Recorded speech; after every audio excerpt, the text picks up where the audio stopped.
Tak podľa mňa by tento titul mali diváci vidieť najmä preto, aby si uvedomili, že je to hlavne pre mužov, že ženy nám vládnu a keby sa správali rozumne, tak nám mohli vládnuť ešte dlho, veľmi dlho.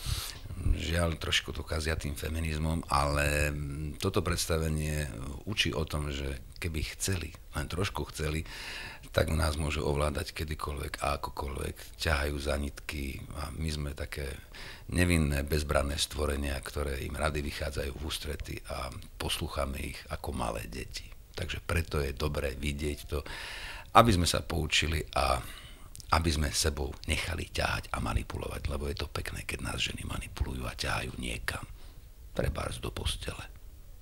A predstavenie je... To je vždy ťažké povedať, o čom je predstavenie, ale toto predstavenie by si povinne mali pozrieť všetky manželky, pretože je to o tom, ako manželka dovedie do hrobu svojho manžela. Relatívne zdravého plukovníka vo výslužbe, najprv pripraví o rozum a potom mu spôsobí mŕtvicu. Je to boj medzi ženami a mužmi.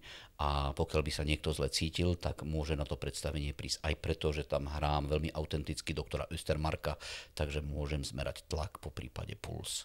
Moji spolužiaci toto predstavenie brali veľmi pozitívne, páčilo sa im hlavne téma sa im páčila a keďže sú moji spolužiaci, tak ma v tom podporovali a v tomto predstavení hrá so mnou aj moja profesorka, pani profesorka Strnísková, ktorá je tiež profesorka mojich spolužiakov, takže toho hodnotili veľmi pozitívne.